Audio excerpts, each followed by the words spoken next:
Le million, on voulait le faire dans 3 ans. On le fait ce mois-ci. Crise cardiaque. Donc, ce qui fait que tout s'arrêtait alors que le cabinet était en pleine croissance. Donc, tu peux ne pas le déclarer si ça te chante, hein. Mais un jour ou l'autre, ils vont te retrouver. Activité occulte, redressement par l'administration fiscale, potentiellement des interdits bancaires à venir, fichier commun, blanchisseur d'argent. Pas si tu sais, mais le bilan, il n'avait pas été encore fait. Ouais. Là, on a eu un appel des impôts. Il va y avoir une amende de 1 500 € Ok. et des majorations qui vont être un peu hoches sur le résultat que vous allez avoir. En gros, compte un truc entre 5 et 10 000 €. 5 et 10 000 €. Ouais, ça va être violent. Bonjour à tous et bienvenue dans le podcast Lyonfluence, le podcast 100% lyonnais où on accueille les meilleurs talents de la ville. On va parler fiscalité, immobilier, entrepreneuriat et développement. Aujourd'hui, on accueille Mohamed Chila, qui est le dirigeant du cabinet Chila et Associés. Du coup, on va enchaîner avec une petite présentation de toi, Mohamed Chila, si tu nous le permets. Plaisir. Alors, Mohamed Chila, tu es expert comptable à Lyon. Tu as monté ton premier cabinet en 2024. Tu nous dis s'il y a des erreurs. Tu as pu t'entourer en quelques mois d'une équipe de 8 personnes. Totalement Tu as ça. réussi à signer jusqu'à 350 000 € de factures et près de 550 000 € signés. C'était les dernières statistiques qu'on a eues. Après ça, on verra ensemble si ça évolue ou pas.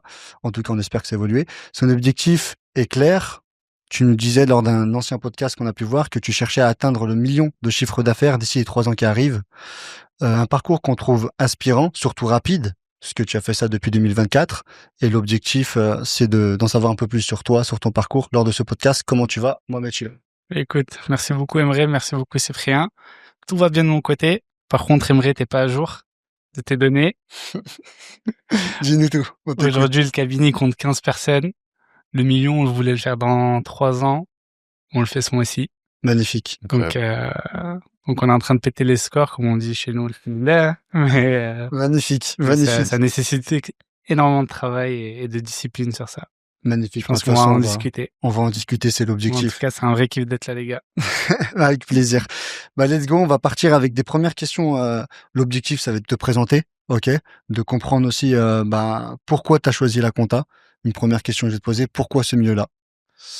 Par pur hasard. C'est-à-dire que moi, j'étais destiné à faire un bac un bac ES, pardon. Mon frère m'a envoyé chercher sa manette de play. Je suis tombé sur ses cours et je lui ai dit ça tue. Et après, je me suis dit bon, on va aller tester la compta en STG. Je suis allé tester ça et j'ai fait un bac STG, un BTS compta, ensuite ce qu'on appelle le DCG, DSCG, licence master, et ensuite ce qu'on appelle le DEC pour être diplômé d'expertise comptable. Donc c'est parti d'un va me chercher une manette à bac plus 8. Donc, t'avais quel âge J'étais en seconde, donc Ah ouais. je crois que c'est 17, 18 ans si je dis pas de bêtises. En seconde, t'as vu un document de compta et t'as adoré. J'ai vu les livres de mon frère, tu vois. Ouais. Et je me suis dit, mais en fait, et je lui dis, c'est quoi, tu vois. Il me dit, mais en gros, t'aides les entreprises, etc. Je dis, mais en fait, ça tue. Et ton frère, lui, il était en quoi, hein? Il était en compta, mais il a pas du tout Il a continué dans pas ça, tu vois. continué. Ouais. Toi, t'as continué, mais lui, il a stoppé. Lui, il est parti sur autre chose, mais moi, j'ai continué dans ça. Et en fait, bon, tu me connais un peu, Emre, maintenant, hein, mais dans l'aide, le partage, etc. Mais façon business, c'est ce que je kiffe. Et au final, c'est là où je me retrouve aujourd'hui en compta. Magnifique. Magnifique. Donc, voilà pour la petite anecdote. En tout cas, on vient de comprendre comment tu t'es lancé dedans. Ça serait quoi tes moments les plus difficiles que tu as pu expérimenter depuis ces années? Il y en a 2. Le premier, c'est quand j'étais en master. Tu sais, tu dois faire une alternance de 2 ans. Et moi, je suis tombé dans un cabinet où j'avais une ennemie dans le cabinet. C'était une manager qui était là, qui me détestait dès le premier jour. Et du coup, pendant 2 ans, il fallait que je lui montre que même si elle me détestait, j'allais faire ma petite carrière et que j'allais tout péter. Ça a fonctionné. Derrière, j'ai été diplômé. Et la deuxième, c'était au mois de février dernier. J'ai fait une très grosse chute en termes de santé. Je me rappelle. Crise cardiaque. Donc, ce qui fait que tout s'arrêtait alors que le cabinet était en pleine croissance. Finalement, on a recruté, on a géré. Aucun des clients ne s'est plaint. Très peu ont même remarqué l'absence en réalité. Moi, j'avais pas remarqué, j'étais clenché au toit, j'avais pas remarqué, tu vois. Donc, finalement, c'est ce que je disais tout à l'heure, c'est quand il y a de l'organisation, de la gestion, tu peux faire plein de trucs et tout passe, tu vois. Mais ça a été les 2 moments les plus chauds, tu vois. Ok, incroyable. Et c'est quoi le ressenti à ce moment-là, tu vois, quand t'es à l'hôpital, qu'est-ce qui se passe? Concrètement, tu te dis, c'est fini, j'arrête tout ou je reprends après? Non, parce que je vais donner un exemple concret. Je suis sorti de l'hôpital, je devais reprendre 2 semaines après, et j'ai repris l'après-midi même. Ouais. T'as envie de tout arracher. Ouais, en fait. t'as envie de tout arracher. Tu dis juste que, ok, j'ai trop tiré sur le corps à ce moment-là. Je courais de partout. C'est juste une question d'organisation. C'est, au lieu d'aller à 6h du matin, je vais y aller à 9h. Au lieu de rentrer à minuit, je vais rentrer à 20h. Je vais m'organiser, je vais bouger un peu, je vais aller voir du monde et décompresser, profiter avec la famille, etc. Mais non, quand t'es là-bas, tu penses juste à ta santé, tes parents, tes gosses, ta femme, et tu dis ouais. Tu penses que c'est vraiment venu à une surcharge de travail ou? Non, il y avait il y a eu un peu de maladie. Ouais. Tu sais, à cette époque-là, il y avait un Covid fort qui était arrivé des Émirats. revenait, et moi, ouais, j'étais ouais. aux Émirats à ce moment-là. Donc, quand je suis rentré, ça m'a tapé violemment.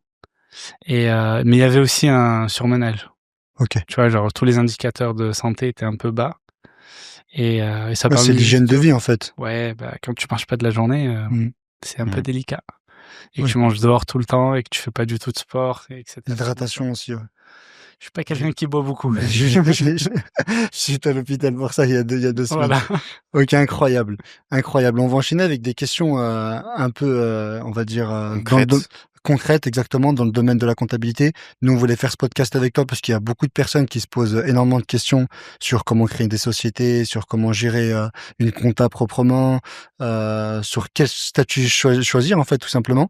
Et du coup, on s'est dit, pourquoi pas ramener Mohamed Chila, qui est très expérimenté dans ça, et de poser ces questions-là en toute transparence et pour avoir une réponse le plus claire possible. Je te laisse ouais, bien sûr. du coup, le but, c'est de poser des questions peut-être que les gens se posent. Allez. Et y répondre. Donc, première question.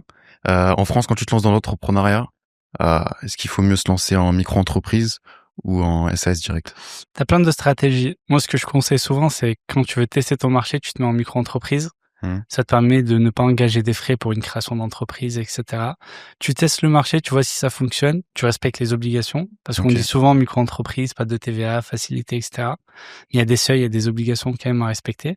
Une fois que tu vois que ton marché a pris, là, tu peux sonder à venir créer une entreprise. Tu vas aller te faire accompagner par un avocat, un fiscaliste, un expert comptable. Et là, tu montes la meilleure structure adaptée à ta situation, à ta fiscalité et à ce que tu as envie de faire. Parce qu'il y a beaucoup de normes en France pour lancer une boîte, etc. Et quand tu dis quand la boîte a pris, c'est-à-dire il y a un seuil, est-ce qu'il y a un chiffre Non, dès que tu as des clients récurrents, un chiffre d'affaires régulier qui rentre et que tu veux te structurer. L'auto-entreprise, quand tu vas avoir des partenaires, des clients, des fois c'est un peu mal vu, entre guillemets, parce qu'on se dit qu'un auto-entrepreneur en France, il perdure pas énormément, il crée sa société, il la referme assez rapidement. Donc c'est un moyen de tester son marché. Mais moi, je dis souvent, dès que tu as des clients récurrents, du chiffrage récurrent, des encaissements récurrents et que tu as un produit qui peut valoir que tu le mettes sur le commerce et que tu le développes, à ce moment-là, tu peux le lancer. Ça peut être 30 000 euros par mois qui rentrent, comme ça peut être simplement 5 000 euros. À un moment donné, c'est une idée de restructuration, c'est tout. Okay. Et tout ça, ça s'analyse avec un expert comptable. Le seuil de TVA en micro-entreprise, il est à partir de combien? C'est 39 100, je crois. Si c'est un seuil majoré, ouais.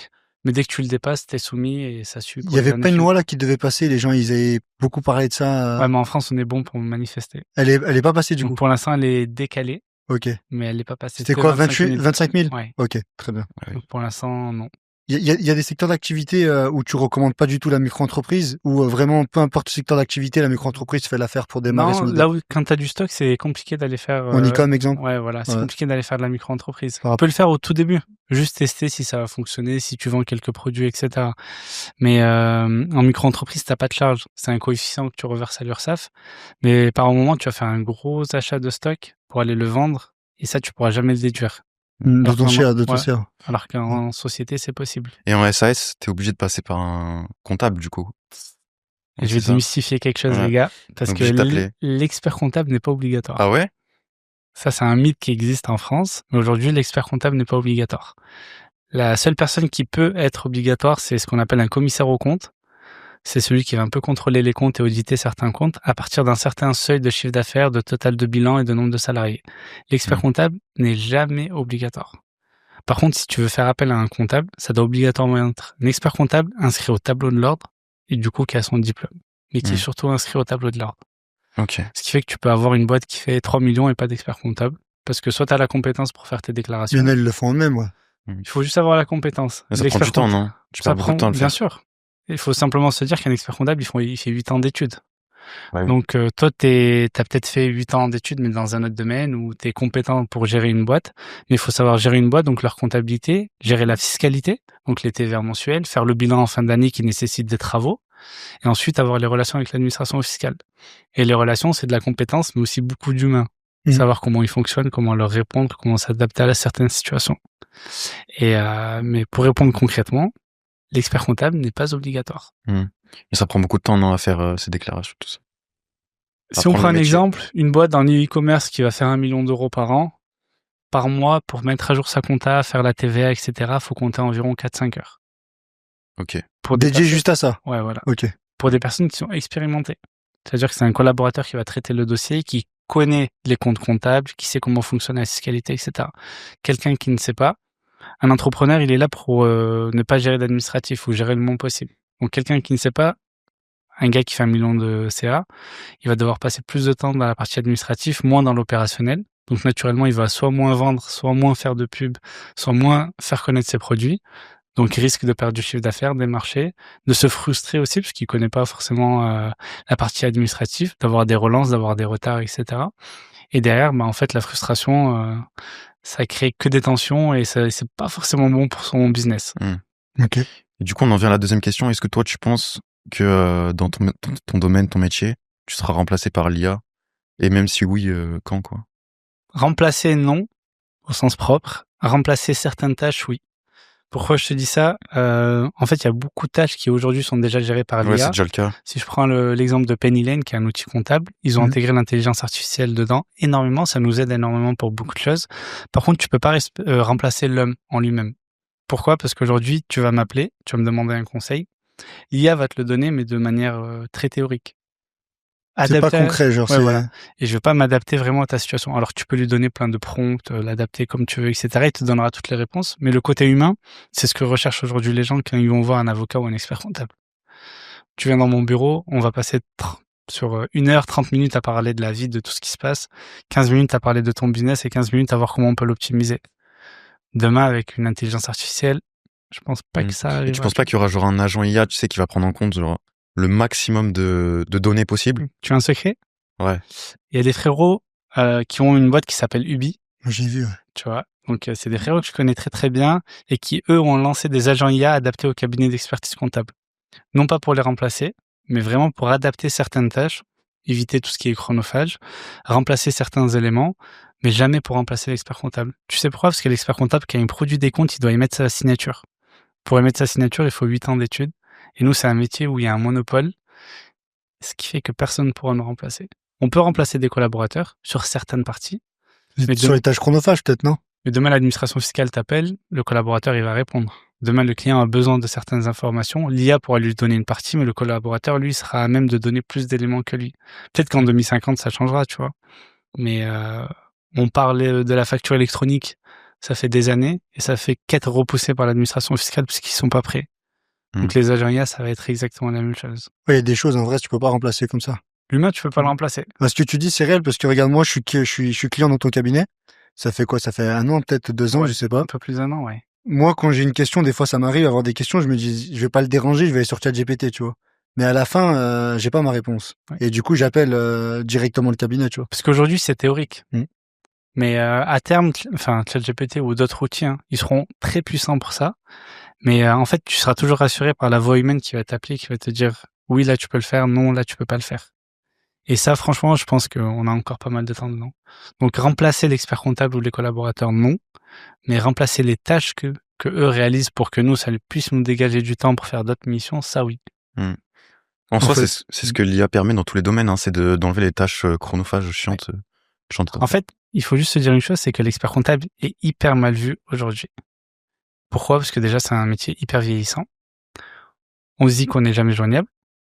On se dit aussi qu'on comprend pas la situation, qu'on vous fait payer des impôts alors que personne ne veut payer des impôts, etc. Mais il faut se dire qu'il y a un nombre interminable de lois en face et que nous, les avocats, on est les seuls à pouvoir répondre, à se dire, OK, face à telle situation, telle loi permet de faire telle chose. Et ça, l'intelligence artificielle, aujourd'hui, elle sera pas en capacité de venir remplacer ça, simplement. Pourquoi tu penses que vous êtes mal vus, les experts comptables? C'est quoi c'est par rapport à quoi? Il y a un historique qui est mauvais, c'est que À l'époque, quand t'appelais un cabinet, c'était pour faire ta comptabilité, ta fiscalité, c'est tout. C'était pas pour voir ton expert comptable, c'était pas pour avoir une affinité avec lui, ni rien du tout. Et ensuite, les dirigeants, ils ont eu plus de besoins. C'est-à-dire qu'ils aimaient bien voir leur expert comptable. Quand tu l'appelles, qu'il te réponde et pas 5 jours après, etc. Aujourd'hui, ça change un peu. Moi, je suis on va dire un peu de la nouvelle génération où on essaie d'être très proche de nos clients. Il y en a certains, c'est des potes. Il y en a certains, on peut sortir du cadre professionnel, aller faire des sorties, participer à des événements ensemble, etc. Chose qui n'arrivait pas forcément avant. Avant, je pense qu'on tutoyait même pas son expert comptable, ni on lui écrivait sur WhatsApp, ni on pouvait faire des blagues dans tous les sens. Aujourd'hui, sur LinkedIn, par exemple. Aujourd'hui, c'est totalement l'opposé. Donc, il y a une mentalité qui change où, je vais pas dire les jeunes, parce que moi, j'ai un respect pour les anciens, parce qu'ils nous ont appris énormément de choses dans la profession, mais on essaie de casser un peu les codes pour dire, bah là, je suis pas en costume, ni en cravate. Tu me verras pas en costume cravate, sauf pour des moments vraiment importants. Mais sinon, on reste moi-même, je suis en basket. Et tranquille. On est comme dans la rue, normal. Ouais. C'est parce que le prix aussi des experts comptables, il a baissé, non? Il a baissé à cause des cabinets en ligne. Ah ouais, de fou ça. Et en fait, aujourd'hui, les gens, quand ils viennent te voir, souvent, la première chose à laquelle ils pensent, c'est le prix. Parce qu'ils ont ce truc de l'expert comptable, il fait que des déclarations, et voilà. Nous, aujourd'hui, on dit, tout ce qui est compta, déclaration, c'est vraiment secondaire. Ça nous aide pour faire tout ce qui est derrière, c'est le conseil. Et quand tu vas avoir un expert comptable pour le prix, tu seras jamais satisfait. Par contre, quand tu vas le voir pour répondre à ton besoin, qui est très clair dès le départ, c'est avoir de l'oseille, l'optimiser pour aller réinvestir, par exemple. C'est ce que cherchent 90% des entrepreneurs. Dès que tu as ce besoin-là, après, c'est à nous, par le biais du conseil, de la stratégie, de la restructuration, de l'optimisation, de définir tout ça pour répondre à ton besoin. Et à ce moment-là, si je te fais payer 300 ou 500 ou 1000 euros, tu t'en foutras parce que le gain qu'il y aura derrière sera tellement incroyable que tu t'en rendras même pas compte. Ouais. Mais tu parles de conseil, en fait, mais parce que souvent, on pense que l'expert comptable, tu sais, c'est que de la finance et des chiffres. Mais toi, si tu peux nous donner, je sais pas, par exemple, 3 conseils applicables comme ça, là. Par exemple, tu as une structure aujourd'hui, tu veux créer une holding pour aller acheter un bien. On peut t'accompagner pour restructurer l'ensemble de tes sociétés ou créer de nouvelles sociétés pour permettre à ton cash de passer d'une société à une autre et arriver jusqu'à l'acquisition du bien. Première chose. Deuxième chose, tu as des activités qui sont sédentaires, par exemple, et tu décides, je sais pas, tu travailles dans un local tout le temps, tu veux ne pas payer d'impôts parce qu'il y a certains avantages qui le permettent par certaines situations, les ZFU par exemple, mais on peut travailler là-dessus pour t'accompagner pour le rescrit fiscal, pour l'implantation dans la ZFU, pour te permettre d'avoir les exonérations possibles. Mais il faut répondre à des conditions. Donc là, ça fait aussi partie du conseil. Tu veux lever des fonds, on peut intervenir pour valoriser ta boîte, t'accompagner à trouver des investisseurs, lever des fonds et restructurer avec toi toute cette partie-là. Du coup, c'est pas un simple cabinet d'experts comptables. En fait, il y a toute une partie, on va dire, d'accompagnement aussi sur la partie de développement de la société, quoi. Aujourd'hui, quand on parle comptable, on parle comptabilité, point. Mais un cabinet, ça peut être du juridique, ça peut être du social, ça peut être de la fiscalité, ça peut être de la finance, ça peut être du droit. Parce on a un diplôme qui regroupe énormément de matières. Et ce qui fait que demain, tu m'appelles pour parler de finance, où on est capable de te faire des tableaux de bord pour voir si tu es rentable ou pas. Tu m'appelles pour du social, on peut te mettre en relation avec nos équipes pour voir si tu peux recruter tel collaborateur, à quel salaire, etc. Donc en fait, on a un panel de missions qui est très très très vaste. D'ailleurs, tu peux expliquer la différence entre un expert comptable et un comptable? C'est quoi vraiment la différence entre les deux? Un expert comptable, il a un bac plus 8, il n'est pas doctorant pour le coup, parce qu'on est un expert. Donc, on peut pas se faire appeler docteur. Mais il a un bac plus 8, il est inscrit au tableau de l'ordre ou pas. Mais il a la possibilité d'être signataire sur certains documents légaux. Un comptable, lui, ne peut pas ouvrir de cabinet. S'il le fait, c'est un illégal. Et surtout, il a un niveau jusqu'à bac plus 5. Au-delà, il est ce qu'on appelle expert comptable mémorialiste et stagiaire. Donc, en passe de devenir expert comptable. Donc, entre les deux, la première chose, c'est le diplôme. La deuxième chose, c'est le niveau de responsabilité.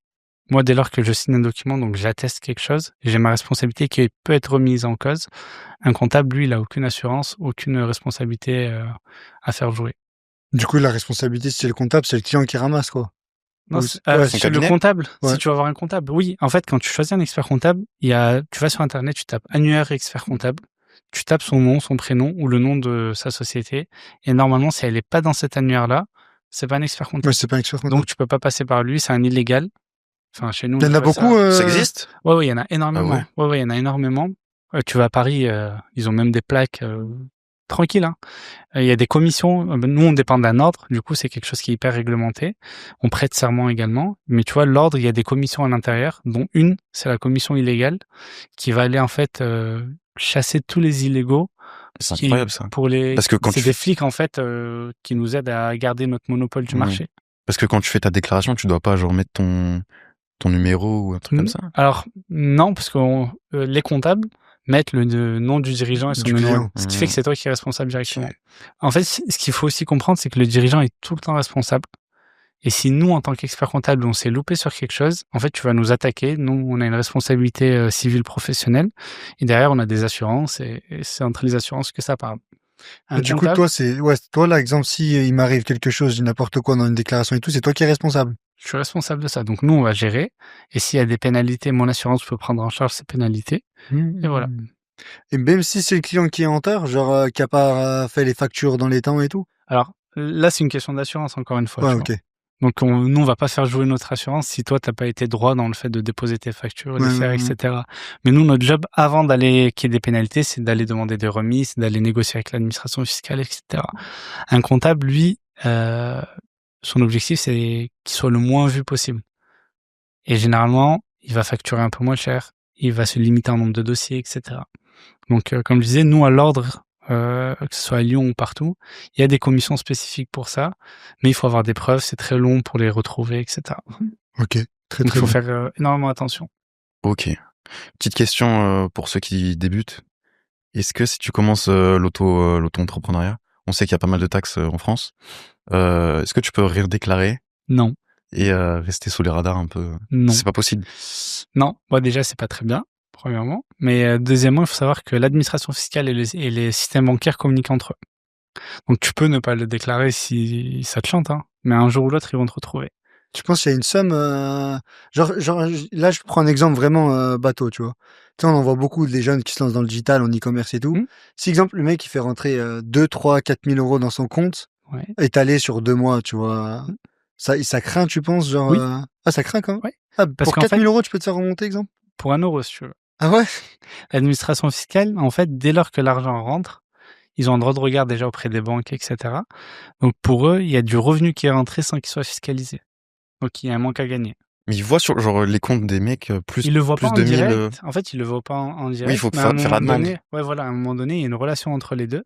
Et ça peut... Il y a un déclencheur qui se passe. Ça peut être soit des sommes, ça peut être soit un contrôle fait à un moment donné. Mais même la banque, si tu fais rentrer du revenu inhabituellement, ils peuvent tu fais rentrer 4 000 euros alors que toi, généralement, Ouais, c'est 500 euros que tu fais rentrer ou rien. C'est inhabituel. Donc chez eux, en fait, il y a quelque chose qui va se mettre en rouge auprès de la banque. Donc il y a ce qu'on appelle TRACFIN, la lutte anti-blanchiment qui va aller potentiellement se lancer, où eux vont communiquer avec l'administration pour voir s'il n'y a pas une société qui est créée ou quelque chose. Et en fait, s'il n'y a rien, à un moment donné, l'administration fiscale, ils vont te faire un courrier, ils vont te dire, il y a du revenu, tu as donné 4 000 euros, il y a 4 000 euros qui est rentré. On estime que c'est une activité occulte. Donc vous allez les déclarer comme revenus. Tu vas payer 30% dessus parce qu'on estime que c'est des revenus de capitaux. Et tu vas te prendre jusqu'à 40% de pénalité dessus. Sur ce que tu as... Sur ce que tu as gagné. Donc au final, ça te coûte plus cher en pénalité que ce que tu as encaissé. Ouais, alors que tu aurais fait une auto-entreprise en 30 secondes, tu déclares ton activité. C'est 20%. La première année, tu as 50% de réduction des cotisations généralement, en fonction d'eux, mais ça peut aller de 10% jusqu'à 26%. Tu as un taux de cotisation réduit et tu as limité ton risque. Ça veut dire que tu payes combien? Tu payes 12% la première année? Ouais, ça dépend. Si tu ça vends dépend du de bien, l'activité. si c'est du service, etc. Mais je crois que ça va de 11 ou 12% jusqu'à 25%. Ouais. Moi, j'avais pas pu la faire. Je crois que tu as 40 jours pour la faire. 60 jours normalement. Ah ouais, moi, j'étais pas dans les temps. Ça s'appelait comment là? C'est l'ACRE. L'ACRE, c'est un truc comme c'est ça. un des deux. Mais c'est on vrai n'accompagne pas beaucoup de micro-entrepreneurs, tu vois. Mais je sais plus le nom exact. Mais en fait, c'est tellement bête de pas déclarer. Enfin, on veut pas déclarer parce qu'on veut éviter l'imposition. Mais le jour où ça tombe sur toi, les 40% que tu te prends en majoration, etc., tu prends cher. Et il faut savoir que l'administration a un droit de regard sur quasiment, voire tout. Ils peuvent tout tracer, en fait. Depuis 2020, ils ont accès à tes réseaux sociaux. C'est-à-dire que s'ils ont une preuve sur toi, sur Snap, où tu vends des parfums sur Snap, ils peuvent le savoir s'ils t'ont ajouté sur leur compte, etc., et ça vaut en preuve. Ils peuvent suivre tes comptes bancaires. Ils peuvent te suivre dans la vie tout court pour voir si tu as une activité ou pas qui n'est pas déclarée. Aujourd'hui, tout est lié. Donc, dès lors qu'il y a un euro qui rentre, soit tu préviens ta banque en disant « j'ai fait une vente, il va falloir que tu la déclares à un moment donné ». Soit, par exemple, quelqu'un te prête de l'argent, toujours prévenir la banque, avoir des attestations, enfin, toujours tout justifier. Ouais, tout le temps. Donc, pour répondre à la question, du coup, 10 000 euros qui rentrent et je déclare pas, on risque quelque chose. Passe pas. Activité occulte, redressement par l'administration fiscale, potentiellement traque-fin auprès de la banque, donc potentiellement des interdits bancaires à venir, fichier commun, un blanchisseur d'argent et contrôlé par l'administration fiscale. Ok. C'est ça l'erreur la plus commune que tu vois chez les gens qui débutent? Chez les gens qui débutent, en fait, il y a plusieurs erreurs. La première, c'est je monte pas de structure, donc d'auto-entreprise ou de société. La deuxième, c'est ce que je disais tout à l'heure, c'est qu'on fait une fixette sur je suis en auto-entreprise, donc je suis pas soumis à TVA. Que je fasse 100 000 euros ou 10 000 euros, je suis pas soumis à TVA. Alors qu'elle vient à un moment donné, la TVA. C'est à partir de combien la TVA, elle vient? C'est 37 000 plus un seuil majoré jusqu'à 39 100. Donc la TVA, c'est pour n'importe qui. Ensuite, c'est des mauvaises facturations. Ils font pas leur facture ou leur facture correspond pas aux normes. Il y a énormément de champs obligatoires à respecter, donc c'est bien d'utiliser des outils qui répondent à ces obligations. Et la dernière, c'est l'utilisation d'un mauvais taux de TVA, par exemple. Ok. Tes restaurateurs, il y a plusieurs taux de TVA qui peuvent s'appliquer. Tes prestataires de services, c'est 20%, mais toi, tu mets 5,5 parce que tu te dis comme ça, je te paye moins de TVA. Il y a des normes, faut les respecter. Et en respectant, tu te tires moins de balles dans les pieds. Tu penses, elle vient d'où cette frustration quand tu es en micro-entreprise? On a une peur de passer en société. C'était le cas pour moi, c'est le cas pour mes collègues aussi qui sont passés avec même case et tout, on se posait ces questions-là. Pourquoi on a peur en fait de passer en société? C'est quoi? Ça vient d'où ça? Il y a un truc très simple. Auto-entreprise, t'as aucune obligation légale de tenir une comptabilité, etc. Donc c'est assez simple. Ce qui fait que dans ta vie, il n'y a rien qui change à part que tu as une auto-entreprise et tu fais une déclaration à l'URSSAF. Plus en fin d'année, tu prends tes revenus, tu les mets sur ta déclaration de revenus. En société, c'est créer une société. En fait, c'est plus encadrant. Si tu veux, quand tu crées une société, tout l'argent appartient à la société. Même si c'est toi qui es le dirigeant, on crée ce qu'on appelle une personne morale. Ouais, il y a Emre ou Cyprien. Même en auto-entreprise? Non, en société. En société. Tu vois. Oui. T'as Emre ou Cyprien, personne physique, dirigeant de la personne morale qui est la société. Donc, dès lors que tu encaisses 1 000 euros, ça t'appartient pas, ça appartient à la personne morale que tu as créée. Donc, c'est hyper contraignant. Si tu veux faire sortir l'argent, tu as beaucoup plus de cotisations. Donc, administrativement, déjà, pour certains, c'est différent. Et c'est une question d'habitude. Si tu es habitué à faire de la trottinette et que tout d'un coup, tu vas faire autre chose, ça va peut-être te changer, tu vas être perturbé. Bah, là, c'est vraiment le même fonctionnement. C'est simplement cette problématique-là qu'on voit. Parce que dès lors qu'ils sont en société à un moment donné et qu'ils prennent le rythme de garder leurs factures, justifier leur comptabilité et respecter les deadlines, etc., ça devient des vrais entrepreneurs et après, il n'y a aucun risque là-dessus. Moi, je pense aussi, il y a le choix du statut qui fait peur, tu vois. On sait pas trop. Moi, exemple, je comprenais pas si je devais faire une SAS, une SARL. Après, on m'a parlé de IR, IS, tu vois, et on m'a parlé... En fait, je trouve il y a trop d'informations, mais c'est compliqué de comprendre réellement ce qu'on doit faire, tu vois. C'est pour ça qu'il faut se faire accompagner par un expert comptable, par un avocat, par quelqu'un de compétent. Ce que je disais tout à l'heure, hein, vous êtes compétent pour entreprendre pour votre domaine, la partie opérationnelle. Vous n'avez pas fait des études nécessaires pour comprendre certaines choses. Il y a peut-être Google, etc., qui vous donne des informations, mais c'est qu'un point de départ. Moi, demain, je prends l'exemple, ma page Google, etc., j'aurais pu la faire moi-même. Mais je l'ai fait, c'était un désastre. J'ai appelé Emre. Parce qu'il maîtrise ses compétences. Donc, et c'est vraiment comme ça qu'il faut faire aussi. Il y a le blocage du prix. Parce que l'auto-entreprise, tu la crées en 2 minutes, tu as ton avis sirène et tu es tranquille. Là, il faut aller payer un expert comptable. Ça te coûte environ 1 500 euros juste pour la création. Tu as des frais supplémentaires tous les mois qui tombent. L'argent qui tombe, tu peux pas l'utiliser comme dans la micro-entreprise. Donc, en fait, tu as plein de blocages qui viennent au moment où tu te lances, alors que toi, tu étais habitué à avoir 1 000 euros qui tombent et 1 000 euros dans ta poche immédiatement. Et là, je suis en train de te dire, non, t'as 1 000 euros qui tombent, il faut que tu fasses 1 400 euros pour avoir 1 000 euros. Et en plus, pour ça, il faut que tu aies potentiellement une fiche de paye ou que tu payes des cotisations supplémentaires. Okay. Donc, c'est une question d'habitude.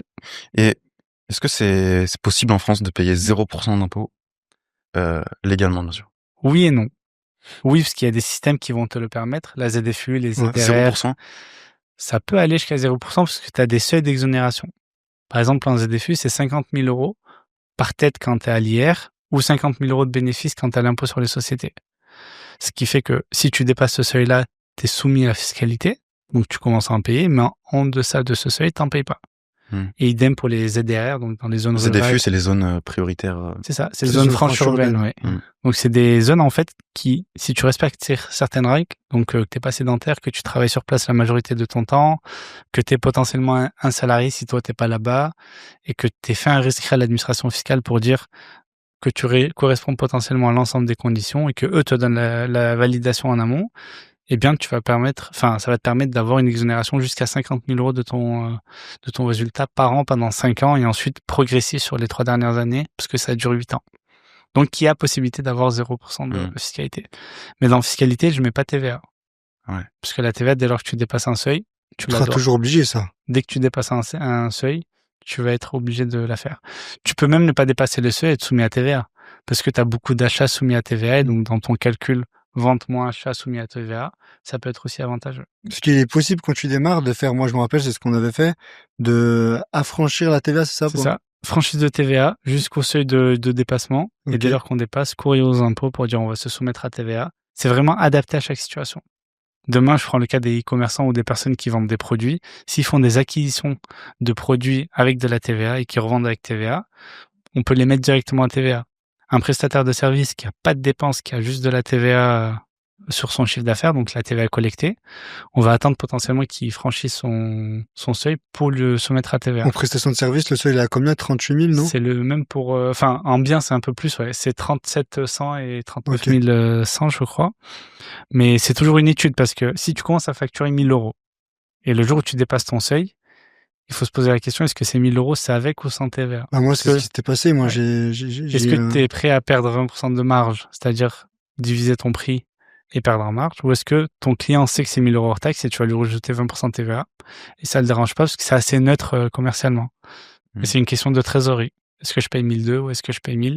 Ça, c'est différent, par contre. Après, quand t'es en B2B, je trouve que la TVA, en vrai, c'est pas dérangeant. La TVA, en fait, les entrepreneurs, ils font un gros problème sur un truc, c'est que la TVA, pour eux, c'est une charge. Alors que c'est pas une charge, c'est juste une sortie de trésorerie. Tu la payes quand t'encaisses. Donc, toi, t'es censé connaître que ton prix, c'est 1 000 euros, pas 1 200 euros. Mais c'est juste que quand t'encaisses 1 200 euros, t'es tellement content que t'oublies qu'il y a de la TVA dedans. Ça, c'est la première chose. Et la deuxième chose, c'est que tout le monde dit, oui, la TVA, ça m'emmerde, etc. Ce qui n'est pas, en fait, la TVA ne t'appartient pas. Donc, quand tu fixes ton prix, si t'as fixé 1 000 euros. Ouais, mais en fait, c'est un impôt caché en soi. Parce que si tu mets ton prix à 1 000 balles, tu rajoutes la TVA à 20%, tu le vends à 1 200, forcément, tu vas vendre moins de produits. Bah, ça dépend en B2B, parce qu'en B2B, en B2B, l'autre, il la récupère de l'autre côté. Il s'en fiche. Ouais. Donc, c'est neutre. C'est en B2C, c'est un peu chiant, je trouve, par contre. Le B2C, oui, parce que le client, il va se dire, je paye 20% plus cher, alors que je peux surtout les e-commerçants et tout. Bon, je sais pas 20%, mais... Ouais, il y en a qui sont à 10, par exemple, 5,5, ça dépend de ce que tu vas vendre. Mais par rapport à un particulier, oui, il se sent lésé le particulier, mais c'est la même chose pour nous. On va au supermarché, on achète avec de la TVA. Donc, c'est la même problématique dans le fond. Mais il faut aussi contribuer un peu au pays. C'est juste que je pense que quand tu définis tes prix, tu dois juste le prendre en compte, c'est tout. Il faut être très clair là-dessus. En fait, il faut fonctionner en mode mon prix, c'est du hors taxe, c'est pas du TTC. Faut parler hors taxe. C'est pour ça que je dis que quand t'encaisses, t'es tellement content que t'oublies qu'il y a de la TVA dedans. Surtout sur des mois, moi-même, quand tu vas encaisser, je sais pas, moi, une prestation à 4 000, 5 000, t'oublies, en fait, là, tu prends le TTC, parce que toi, t'es content. Ouais. Mais dedans, il y a de la TVA qui t'appartient pas, qui appartient à l'État. Donc, c'est très important, et c'est de l'éducation financière. Moi, je pense qu'on manque d'éducation financière, tu vois, à l'école, sortie d'école, etc. Tu mets ça dans la tête des élèves, des sorties d'école, que voilà, comment fonctionne la TVA, comment ça fonctionne un peu le monde entrepreneurial. Ça sert à rien de faire 8 ans d'études, hein. Tu leur mets 1 ou 2 cours qui expliquent de manière très brève ce que c'est. Déjà, tu les éduques dès qu'ils cherchent à entreprendre, que voilà, en fait. Si tu veux créer une boîte, il y a des normes à respecter. Si tu veux vendre des choses, il y a de la fiscalité potentiellement. Fin d'histoire. Et quand eux se mettent sur le marché, ils ont déjà des notions. Parce que là, en fait, t'as la personne qui veut entreprendre, et au moment où elle entreprend, il découvre qu'il y a plein de barrières. Faut que je crée ma boîte, faut que je découvre c'est quoi mon taux de TVA, faut que je fasse des déclarations, on me l'a jamais dit. Vas-y, c'est bon, je le fais pas. Il y en a beaucoup chez tes clients qui ont mal géré la déclaration de TVA, et ça leur est retombé dessus. J'en ai eu quelques-uns qui sont venus au bureau en se disant... Ce que disait tout à l'heure Cyprien, est-ce qu'il y en a qui se disent on va jamais être vu? Quand tu crées une société, que tu remplis de la paperasse, à un moment donné, si tu mets que t'es jamais soumis à TVA, dès lors que tu vas faire ton premier bilan, ils vont voir un chiffre d'affaires. Si tu as dépassé le seuil, pour eux, ils attendent que tu envoies une déclaration de TVA. Si tu as dépassé, par exemple, les 39 100, ils vont attendre et toi, tu as déclaré 50 000 euros de chiffre d'affaires, ils attendent une déclaration à un moment donné parce que tu as dépassé le seuil. Ce qui est normal. Ce qui est normal. Il faut savoir que l'administration est dotée des meilleures IA, je pense qu'il y a en France. Ils détectent tout, ils savent tout. Enfin, on est en train de jouer avec quelqu'un qui a déjà gagné. Donc, c'est compliqué d'aller chercher à gagner sur ça. Mais t'en as d'autres qui, quand ils créent une société, ils vont se mettre en TVA mensuel, mais qui sont tellement pris par l'opérationnel qu'ils viennent te voir 6-7 mois après, ils te disent j'ai oublié de déclarer, ce que tu peux gérer pour moi. Et là, un cumul de 6-7 mois de TVA, ça fait des grosses sommes. Et là, ça crée la frustration chez le dirigeant, tu vois. Il va se dire, ouais, mais je me fais avoir la TVA, c'est un gros truc pour moi. Oui, mais si tu l'avais payé initialement mois par mois, tu l'aurais pas senti parce que c'est une entrée-sortie normale. Il y a un délai de la payer à partir du moment où il te la demande, quand il te demande... Généralement, c'est 30 jours, par exemple. Mais ça peut être négociable. C'est pas garanti qu'il l'accepte, tu vois. Mais ça peut être négociable. Mais sinon, par exemple, les TVA sont calculés avec un mois de décalage. Donc là, on est en septembre, on va calculer la TVA du mois d'août. Et qui a payé soit avant le 21, soit avant le 24, en fonction de la forme de la société, forme juridique de la société. Une SARL, c'est le 21, une SAS, c'est le 24. Et c'est quoi l'amende finale? Genre, si une personne, elle a oublié, elle a pas pu payer dans les 30 jours, il y a deux choses. Si t'as pas fait ta déclaration de TVA, 150 euros de pénalité, plus une majoration de la somme de 5% qui peut monter, je crois, jusqu'à 10%. Ok. Donc, sur des petites sommes, il y en a, ils vont s'en foutre. Mais dès lors que tu déclares pas, t'es vu un peu en rouge auprès des impôts, donc t'es assez contrôlé, vérifié. Du coup, ça démarre des FA, après ça va démarrer impôts. C'est ça. Donc ils vont pas te contrôler immédiatement parce que t'as pas déposé des choses, mais c'est mal vu pour toute chose. Ok. Donc voilà. Et toujours en parlant de baisser ses impôts au maximum, est-ce qu'il y a une stratégie avec on entend souvent parler de holding, de montage, oui. Sans rentrer dans les détails parce que je pense que c'est ultra compliqué. Est-ce qu'il y a des montages simples qu'on peut faire pour diminuer ses impôts également? Avec la holding, c'est possible. C'est ce qu'on appelle un peu des sujets de restructuration. Tu as une société d'exploitation A où tu fais toute ton activité. Tu veux augmenter ton patrimoine, enfin l'isoler dans une autre société. On crée une holding, par exemple, pour isoler ton patrimoine à toi dedans. Et en fait, on fait ce qu'on appelle soit un apport cession, c'est-à-dire qu'on évite la plus-value. C'est juste de la documentation juridique. Qui détient la société, du coup. Ouais, voilà, la holding. En fait, la holding rachète ta société existante, par un système d'actes juridiques, mais tu payes pas de plus-value, c'est ce qu'on appelle un sursis d'imposition. Soit tu fais une cession, tu payes ta fiscalité, mais en fait, en isolant dans la holding, ça permet de faire passer du cash de ta société d'exploitation à ta holding pour aller financer autre chose. Exemple très simple, tu as 10 000 euros sur ta société d'exploitation. Tu veux aller financer un autre projet. Si tu te les sors en direct par des dividendes, tu payes 30%. Donc, il te reste plus que 7 000. Si tu les montes à la holding et que la holding va financer notre projet, cette remontée-là, il y a une exonération, ce qu'on appelle le régime Murphy, à hauteur de 95%. Donc, tu n'as plus que 5% de fiscalité. Donc, ils sont pas à toi? À toi, personne physique. Le dividende, il sera à toi? Il sera associé à la holding qui va permettre d'aller financer. Ok. Le patrimoine, à la fin, il t'appartient, quoi. Ouais, voilà. Le patrimoine t'appartient parce que la société d'exploitation qu'on va valoriser, tout remonte dans la holding. Ok. Et tu peux acheter ce que tu veux avec la holding? Il y a quoi dans tout ce que tu veux? En termes de biens, genre un parking. Est-ce que c'est que de l'investissement? Ouais. Donc, tu peux créer des SCI à côté pour aller soit acheter un parking, des biens immobiliers. Tu peux investir dans d'autres sociétés. Tu peux créer une autre société à toi. Et c'est ta société d'exploitation qui va aller la financer par des prêts de trésorerie intra-groupe. En fait, il y a plein de systèmes qui vont permettre, pas forcément de baisser ta fiscalité, mais d'optimiser ta restructuration. C'est-à-dire qu'au lieu de perdre 30%, on le fait circuler à l'intérieur et tu perds beaucoup moins d'argent. Du coup, tu perds, entre guillemets, tu fais circuler 5% au lieu de... Voilà. Et en réalité, c'est beaucoup moins que 5% parce que ta holding, elle a des frais aussi. Elle a des frais comptables, des frais juridiques. Elle a aussi tes frais à toi parce que tu es dirigeant de la société, tu peux avoir certains frais. Et au niveau de la vente, quand tu vends ton entreprise, il y a un montage comme ça aussi, non? Ouais, on peut apporter en fait le fruit de la vente à une holding directement, mais il y a une obligation potentiellement de réinvestissement de 60% de la somme sur une période de 2 ans dans une autre société autre qu'immobilière. Ok. En fait, c'est pour ça que j'ai consulté toujours parce que si je vous fais une consulte à tous les deux sur un projet similaire, c'est pas pareil. Vous n'allez pas avoir la même réponse. Ouais. Parce que ta vie perso, elle est différente, ton besoin, il est différent, ton besoin, il est différent. Tu vas peut-être faire du financement, peut-être que tu voudras pas de financement, peut-être que tu as 10 enfants et que tu n'en as pas. Donc, il y a plein de paramètres extérieurs qui font que il y a aucun conseil qui vaut pour 2 personnes. Ouais, c'est vraiment en fait chirurgical en fait. Ouais. C'est chirurgical et même aussi comme tu disais, exemple, tu vois, c'est le montage là que t'expliquais avec le holding et tout. Moi, des fois, j'ai une question que je me pose. À la fin, en fait, c'est quand qu'il sort de l'argent le mec. Tu vois, il achète un bien, il rachète un bien. Au final, à la fin, en fait, c'est quand que tu sors de la liquidité, tu vois. Il vend, ce qu'il y en a peut-être qui vont jamais vouloir vendre. Comment ça se En passe? fait, la liquidité, tu la sors de plusieurs manières. Ça peut être de la rémunération. Ah oui, en Donc, salaire. tu te sors du salaire, tu payes des cotisations, mais ça te permet aussi de te protéger, sécurité sociale, retraite, etc. Tu as de la liquidité. Tu vends ta boîte, tu peux avoir de la liquidité. Donc, il y a plusieurs moyens d'apporter de la liquidité, tu vois. Il y en a certains, ils s'en foutent de la liquidité. C'est-à-dire qu'ils ont leur salaire qui tombe selon leurs besoins, mais le fruit de leur activité, c'est pour aller financer du patrimoine. Ouais, c'est pour Acheter une autre société, etc. Et le jour où ils ont un vrai empire à plusieurs millions, ils vont les céder.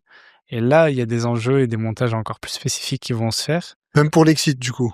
Ouais, il y a des possibilités de partout. Donc voilà. Comment ils font parce qu'on sait tous que, enfin, les grosses entreprises elles payent pas d'impôts en France. Ça, c'est un mythe. C'est un mythe. En fait, on dit qu'ils payent pas d'impôts, mais on dit qu'ils payent pas d'impôts parce qu'ils payent peu. On estime qu'ils payent peu par rapport à ce qu'ils gagnent. Mais tu prends des LVMH, etc. Je crois que c'est des millions ou des milliards d'euros. Ouais, mais en pourcentage par rapport à une PME française, par exemple. Ouais, mais c'est différent aussi. Parce qu'eux, ils sont à l'étranger, ils créent de l'emploi, ils font pas mal de choses. Donc, il y a aussi des sujets d'optimisation différents. On peut pas comparer, c'est ce que je disais. En fait, ce que je disais là pour vous deux, c'est-à-dire une consultation différente, on peut pas comparer deux sociétés qui font exactement la même chose sur leur optimisation. LVMH qui crée, je sais pas, 10 000, 15 000 emplois, on peut pas le comparer à la petite structure qui est basée quelque part et qui fait 10 000 euros de chiffre d'affaires et qui a un taux de fiscalité de 10%. Enfin, c'est vraiment deux choses totalement opposées. Et je pense qu'on est dans un pays où l'ultra riche est souvent mal vu. Il paye pas d'impôts, il a optimisé ses choses et tout. Mais si je te dis qu'LVMH a payé, je dis n'importe quoi, avec 4 millions d'impôts, ça reste quand même énorme. C'est grâce à lui que certaines routes peut-être ou hôpitaux sont financés, etc. Tu vois. Donc c'est pas qu'ils en payent pas, c'est qu'on estime qu'ils en payent pas assez à nos yeux. Mais en soi, en pourcentage, ils payent moins, c'est ça? Oui, ils payent un peu moins, mais c'est sûr que 4 millions de 1 milliard ou 4 000 euros de 10 000, le pourcentage, il va fluctuer plus facilement. Après ça, je pense que c'est une mauvaise vision qu'on a à cause des médias et tout ce qu'on voit, tu vois. Je pense aussi. Après, il faut aussi se dire qu'ils sont basés à l'international, qu'il existe des fiscalités différentes par pays, des avantages différents par pays. Donc, on peut pas aller jauger ce qu'on connaît pas. Toi, t'en penses quoi des personnes qui font des montages, exemple, avec des sociétés au Luxembourg, des sociétés à Dubaï? Moi, nous, on en accompagne certaines, par exemple. La seule chose qu'on va répondre toujours et l'analyse qu'on va faire, c'est la substance économique. C'est-à-dire que tu veux t'installer à Dubaï, tu veux t'installer au Luxembourg, ou ce que tu veux. Il faut répondre à ce que l'administration fiscale te dit de répondre. C'est-à-dire que tu vas à Dubaï, ok, pas de problème. Mais si ta résidence fiscale est là en France, tu réponds à des obligations françaises, etc., toute ta fiscalité sera française. Par contre, si toi, tu t'expatries à Dubaï, que tu crées de l'emploi là-bas, que tu as ton ID Emirati là-bas, etc., et que tu crées ce qu'on appelle la substance économique, donc une activité économique sur place. Tu payes à Dubaï. Tu payes à Dubaï. Et comment ils font les vendeurs de formation qui vendent à des Français à Dubaï? Là, eux, dans les faits, normalement, ils devraient payer leur fiscalité en France. Donc, il y a personne qui paye en France. Un jour ou l'autre, ils vont se faire remonter. Tous les Yomi Denzel, les mecs comme ça, ils vont se faire remonter. Non, alors eux, ils se sont expatriés à Dubaï et compagnie. Ah, mais 80% de son activité, elle est... même plus, 99. Tout dépend de la France. Mais après, Parce que c'est ça la règle, non? C'est 80% de ton activité. Moi, on m'avait dit ça un jour. Il n'y a pas réellement... J'ai pas le chiffre exact, tu vois. Mais il faut que ta substance... C'est vraiment le terme noir sur blanc qui est écrit dans la convention bilatérale entre quasiment tous les pays. C'est la substance économique doit être faite sur place. Que tu as un local sur place, des employés sur place, et que ton activité soit réalisée sur place. Tu peux trafiquer en disant ouais, j'ai mon staff qui est à Dubaï. On le verra à un moment donné. Mais mes clients c'est pas la clientèle en soi. En réalité, même une partie de ta clientèle elle devrait être sur Dubaï. Si tu vends 100% en France, la substance elle est en France à un moment donné. Parce que si partons du principe, tu as une boutique e-commerce. Ton stock il est stocké en Chine. Ta société elle est en Chine. Ton marché il est en France, 80% de ton chiffre d'affaires en France. Tu dois déclarer en France. Tu dois ta fiscalité en France. Ah voilà, mais tu dois ta cote-part. Mais c'est pour ça que à un moment donné, ils vont se faire remonter. Parce que en vrai, il y en a plein. Hein. Surtout là, nous on parle beaucoup de ça parce que c'est notre génération en vrai, tu vois. On le voit sur YouTube, on le voit sur les réseaux et tout. J'ai une société en Irlande, j'ai une société, je sais pas où, en Macédonie, je sais pas quoi. Et ils font des parce qu'à l'époque, c'était des pays qui communiquaient pas. Et aujourd'hui, de plus en plus, il y a des conventions bilatérales entre les pays, ce qui permet la communication. Tu vois, donc la France demande des... de temps, en fait. Ouais, voilà. La France demande communication, c'est refusé. Dès qu'il y a des enjeux entre les deux pays, ils vont communiquer le max d'infos. Et après, tu as cité Wim Denzel tout à l'heure, mais s'il revient jamais en France, même s'il remet un pied en France, il a quoi? Il a une dette potentiellement auprès de l'administration fiscale. Mais il faut qu'il soit jugé, il faut qu'il soit pénalement... Enfin, il est pénalement potentiellement répréhensible, j'en sais rien. Hein. Mais il faut qu'il y ait jugement, qu'il y ait... ouais, mais c'est qu'en fait, le terme substance, c'est pas clair. C'est pour ça... c'est très clair, du coup. Ouais, je vois ce que tu veux dire. Que on peut traficoter des choses sur Dubaï et dire que... Mais... il faut que dans ta comptabilité Dubaïote, t'aies tes frais de staff, t'aies tes frais de local, t'aies tout ça. Donc en fait, t'es en train de perdre de l'argent pour créer quelque chose alors que t'aurais pu le gagner différemment en France. Donc est-ce que c'est ingénieux ou pas? Tu vois, moi je me pose la question. Toi, t'es pour l'expatriation, enfin, tu t'en penses quoi? Pour l'expatriation, non. Nous, pour le coup, on a un bureau à Dubaï aussi, tu vois, pour accompagner les expatriés qui sont sur place. Mais on a un service juridique où on fait hyper attention à cette histoire de substance. Tu vois, nous, si on répond pas à toutes les conditions, c'est hors des questions qu'on t'accompagne. Parce que pour moi, c'est pas ingénieux de dire je vais m'installer à Dubaï, payer des frais inutilement, alors que toute ton activité elle est en France. On crée une société en France, on fait des montages qui sont totalement légaux et on te permet de faire certaines économies. Mais à un moment, partir pour esquiver la fiscalité, c'est bien. Mais aller tricher, je pense pas que ce soit une bonne solution. Après, ça, c'est chacun, je pense... chacun sa vision et chacun ses valeurs de chacun. Ouais, voilà, nous, on essaie d'avoir un comportement totalement éthique. C'est l'objectif. Ouais. Et même on a grandi en France, on a eu l'éducation française, etc. Et faut pas oublier de là où on vient. Je pense qu'on a tous été contents quand on était à l'école et que tout était gratuit. Quand t'es malade et que tu es à l'hôpital et que beaucoup de choses sont prises en charge, que t'aies des routes qui sont hyper propres, etc. Faut jouer le jeu, quoi. Ouais, voilà, faut jouer le jeu parce que si toi tu le payes pas, bah peut-être que tes gosses ou tes petits-enfants plus tard, ils auront pas ça. Et t'auras peut-être pas l'occasion de critiquer, mais eux critiqueront en mode c'est quoi ce pays, alors qu'on est le premier fautif potentiellement. Donc pour l'expat, je pense que c'est une bonne idée si ça correspond à toutes les solutions. Mais si tu fais tout en France, c'est inutile de s'expatrier juste fiscalement. Ouais. On va te remonter un jour ou l'autre. Sois plus intelligent, fais les choses en France, dans les normes, et je pense que tu gagneras beaucoup plus d'argent. En plus, ça, c'est vrai qu'il y a beaucoup de gens. On va finir sur cette question-là avant de passer après sur le petit défi. Il y a beaucoup de gens, je trouve que c'est juste psychologique. Tu sais, ils sont là en mode ouais, je veux créer des montages, nanana, alors que en soi, même là actuellement en France, ils ont même pas encore entre guillemets scale, ils sont même pas encore vraiment dans une situation où ils payent beaucoup d'impôts, tu vois. Ce qu'on disait tout à l'heure, tu vois, des LVMH ou des grosses marques par exemple, eux ils ont scale, ils peuvent se permettre de faire des montages qui sont totalement légaux. Ou peut-être pour certains un peu... Ouais, borderline. Tu vois, borderline, mais ils sont accompagnés et c'est structuré. Toi, t'arrives, tu fais tes 10 premiers 1000 euros LinkedIn quasiment, et tu te dis, vas-y, je vais partir à Dubaï parce que j'ai payé 20% de TVA, j'ai payé ceci, j'ai payé cela. Mais je reprends l'exemple de Dubaï. Hein. Tu vas à Dubaï, tu payes un an de loyer, un an d'assurance, un an de véhicule. Juste en étant arrivé, t'as peut-être claqué 20, 30, 40 000 euros de si cash. Tu fais genre 100 000 euros par mois, ça peut être... Ouais, voilà. Ça peut être intéressant, mais encore une fois, en respectant certaines conditions, etc. En plus, la plupart, ils vont à Dubaï, ils vont frimer et ils tombent malades, ils sont dans Emirates ou ils sont dans un autre vol direction la France pour aller se faire soigner. C'est vrai. Donc bon. Ok. Magnifique. On va passer à une petite roulette express. Ça, j'ai hâte. On va t'expliquer un peu le concept. Vas-y, prends là. On a mis 10 numéros. Ça, 10 défis. 10 questions. Les défis seront affichés dans la vidéo. Ok. Nous, on va te les dire en live. Ok. On va la lancer. L'objectif, c'est là, on a parlé, on va dire, un peu de théorie. Le but, c'est de voir de la pratique dans le corps de ton métier. Comment ça peut être des défis où tu vas devoir gérer des situations, où tu vas devoir appeler un de tes clients et lui dire qu'il s'est fait bloquer un compte ou autre. On t'expliquera les défis qu'il y a par rapport à ce que tu tombes. Mais le but, c'est vraiment de voir un cas pratique, de voir comment Mohamed Chila est dans la réalité du cœur du métier. Parce que c'est facile de parler en podcast. Le but, c'est de voir, je dis c'est facile, c'est pas facile, mais le but, c'est de voir concrètement aussi dans la réalité pour changer un peu. Alors, on va tourner. Tu veux que je le tourne ou tu veux Vas-y, tourne et je te dis le défi. 6. À la 6. Tous les défis, vous les verrez directement sur la vidéo. Ouais. Mohamed simule un appel pour annoncer une erreur de déclaration. On voit son sang-froid.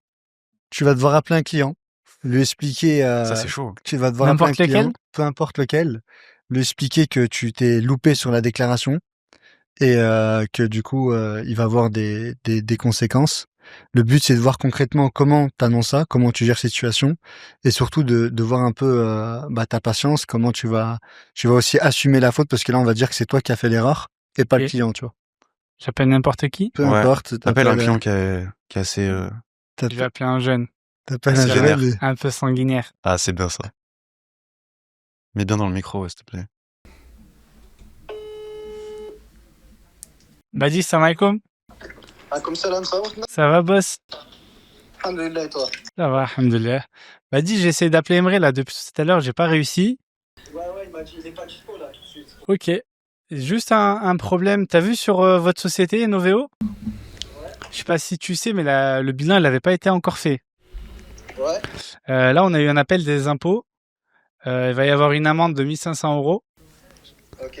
Et des majorations qui vont être un peu hoches sur le résultat que vous allez avoir. En gros, compte un truc entre 5 et 10 000 €. 5 et 10 000 €? Ouais, ça va être violent. Par contre, il va y avoir 2 sujets. La première, c'est que nous, on va essayer d'aller négocier les majorations au maximum pour les faire baisser et voir si on peut faire sauter l'amende. La deuxième chose, c'est que je pense que dans la réalisation du bilan, il y a un problème de communication entre les deux parties, même si vous n'êtes pas les meilleurs clients du monde, hein. Mais on va essayer de voir si on peut prendre en charge une partie de la pénalité par nos assurances aussi. Mais voilà, du coup, c'était juste pour te dire ça. J'attends d'avoir Emre et on se fait un petit call à 2 si t'es chaud. Ouais. Mais on essaie de négocier au maximum l'ensemble des éléments assez rapidement. Nous, on va te formaliser ça par email. On va voir si on peut prendre en charge, comme je t'ai dit, par le biais de l'assurance, une partie des pénalités. Mais les majorations, on a en capacité, je pense, de les faire baisser. Et voilà. Ok. Oh, ça me praille, Oma, je sais que c'est une blague, frérot. Putain, tu l'as trop dit, Emre. Oh non. Ah vas-y, frère. Je savais pas, en fait, je savais pas comment te le mettre à l'envers, mais. Je suis bête, vrai, je me suis fait l'agenda, podcast avec Chita. Non. Mais tu l'as lu. Oh non, putain. En fait, t'aurais pu mettre un peu de doute, mais tu sais, j'ai su que c'était la blague. Quand t'as dit, bon, on va pas se mentir, vous êtes pas les meilleurs clients du monde. Mais le pire, c'est que c'est la vérité. En plus, t'étais pro, tu l'as bien annoncé, en vrai. En vrai, c'est bien parce que ça nous a permis de voir comment tu gérais, Très pro, très pro. Non, Ouais. c'est, Mais ça t'aurais dû t'arrive continuer souvent? dans le vice. Ouais, bah oui, de fou. Mais Pas sur des erreurs de déclaration, en vrai. Mais blocage de compte, etc., tu vois. J'ai fait un post là sur LinkedIn sur ça, tu vois. Blocage de compte, etc. Et c'est pas de ta faute, mais t'appelles le client, tu lui dis, écoute, nous, on est avec toi, on va tout faire pour, tu vois. Et tu vas tout faire pour. Tu as appelé l'administration, tu as joué de vis pour savoir. il y en a, ils te remettent la faute à toi. Ouais, mais c'est normal. Ouais. Il va écouter le Ouais, podcast. un instant. Il écoute le podcast. Non, mais tu vois, en appelant la Badis, je reçois un message, je relance du greffe pour un client, bilan non déposé, tu vois, alors qu'on l'a déposé au mois de juillet. L'information est mal remontée, donc les clients, ils te font un petit message où ils t'assassinent. Bah, t'es obligé d'écrire au greffe. Comme ça, ils te répondent par écrit, capturer, envoyer au client, et en fait, C'est lent, non? Ça prend du c'est temps. hyper lent. Ouais. Et pendant cette période, il y a de la frustration, tu vois. Ce qui fait que le client, il a la haine contre toi. Limite, il veut partir. J'ai eu le cas, là, au mois d'août. 500 000 € bloqués pour un client, pour une supposée dette, parce qu'elle avait été payée en septembre 2024. Ok. Et au final, tu lui dis, écoute, on gère, tu gères tout le truc. Et à la fin, il voit que, en fait, toi, t'as fait ton job et c'est carré, tu vois. Ok. C'était un fail, mais on a essayé C'est d'appeler total. mon associé. Mais au moins, c'est bien parce que ça nous a permis de. Je t'aime pas, Badis. La Badis, vérité, je merci t'aime à toi, pas. Badis. On va continuer le podcast. Mais en tout On cas, s'écrit Badis, ciao. mais en Ouais, tout cas, ciao. ce qui était bien, c'est qu'on a pu voir un peu. Là, en fait, on a voulu faire une tentative où on appelait l'un de mes associés. Mais ce qui est intéressant, c'est qu'au moins, on a pu voir concrètement comment tu gérais la situation. En fait, moi, j'aborde souvent ça sous le ton du calme. Je comprends que le client puisse être énervé. T'as déjà eu contre des toi, clients tu qui vois. ont genre explosé? Ouais. Devant... Ah Ça ouais? t'a fait des menaces, Ouais. genre? Non, pas des menaces, mais Ouais. genre hyper insatisfait et ça crée un vrai problème. Tu te dis, là, je vais le perdre, c'est sûr et certain. Mais t'es obligé d'apaiser le truc, tu vois. Tu t'es obligé de comprendre l'émotion de l'autre parce que c'est sa boîte. Et lui, dans les faits, il a un papier qui dit que c'est pas fait. Donc, il a en raison de croire ça. Après, c'est ton job de lui montrer par A plus B que toi, ça a été fait, qu'il n'y a pas de problématique, et que même s'il y a une problématique et qu'il y a eu un loupé à un moment donné, bah, écoute, nous, on a des assurances, on peut prendre en charge les éléments. Et après, l'erreur, elle peut être humaine, tu vois. Ça m'est arrivé, là, il y a pas longtemps, un client qu'on a récupéré qui avait pas fait ses déclarations de TVA. Quand on les a faites, il y en a une qui a été refusée. Bon, on s'en est pas rendu compte immédiatement. Et les impôts, ils ont mis 150 € de pénalité. Ouais, tu vois, en l'appelant, on lui a dit, écoute, nous, on l'a fait dans les temps, mais ça, elle est pas passée. On prend en charge les 150 €, tu vois. Alors qu'on n'est pas du tout fautif, hein. Et de manière concrète, l'exemple, depuis ton cabinet, il est ouvert depuis 2024. Ouais. Concrètement, t'as perdu combien de clients? Tu sais, le nombre de clients que t'as perdu, je sais que toi, t'en avais stoppé Ouais. par choix. On en a, tous ceux qu'on a perdus, c'est du stop volontaire de notre côté. Ok, par rapport à quoi concrètement? Ouais. Par rapport à plusieurs choses. La première, c'est que quand tu te lances, t'acceptes beaucoup de monde. Ouais. Il y en a qui sont pas du tout rentables, qui vont t'appeler énormément et qui vont te demander des choses qui sont pas incluses dans le cadre de la mission, où la facturation elle est hyper basse. Il y a ceux qui manquent de respect potentiellement aux collaborateurs, c'est-à-dire qui appellent hyper énervés parce que eux, ils ont une connaissance de la comptabilité et nous, on a notre connaissance de la comptabilité, donc ils se mettent à notre niveau et ils cherchent à avoir nos compétences. Ils vont manquer de respect à un collaborateur en lui disant tu sais pas faire ton job, etc. Ça arrive souvent ça concrètement? Ça arrivait 2 fois, tu vois. Ok. Entre perdre un collaborateur et un dossier, je préfère préserver mon collaborateur, tu vois. Parce que je sais dans les faits, même s'il s'est trompé, j'irai jamais voir quelqu'un en disant tu sais pas faire ton job, tu vois. C'est hors de question. Et du coup, on a fait un gros nettoyage sur ça. Il y en a certains, en fait, c'est juste humain. Tu vois, la communication, elle passe pas. Ça arrive. Ça peut arriver, tu vois. Au tout début, ça se passe bien, mais finalement, la personne, bah, elle a ses idées, ses convictions, tu vas pas dans son sens. T'arrêtes les relations. Et ouais, au total, je pense, on a dû arrêter une centaine de dossiers. Ah, comme en 1 an et demi. Là, vous avez combien de dossiers sous gestion actuellement? On passe la barre des 400. Ok. Donc en 1 an et demi, on était quasiment à 500, mais on a fait un gros tri en janvier 2025 quand on a ouvert sur Dubaï en même temps. Donc je me suis posé pour faire un gros tri. Et là, cet été, on a fait un gros tri également. Et ça te fait pas peur de prendre plus de dossiers? C'est quoi ta vision actuellement? Maintenant, on a changé de strat, tu vois. C'est le premier rendez-vous, on le fait vraiment face au client, en visio ou pas, tu vois, ou en physique. Mais on essaie de vraiment comprendre son besoin. On réadapte nos honoraires, tu vois, en fonction. Et là, on essaye aussi de proposer des missions différentes. C'est lui qui doit se vendre, en fait, un peu, du coup. Non, c'est toi qui te vends. En réalité, c'est l'expert comptable qui passe son entretien.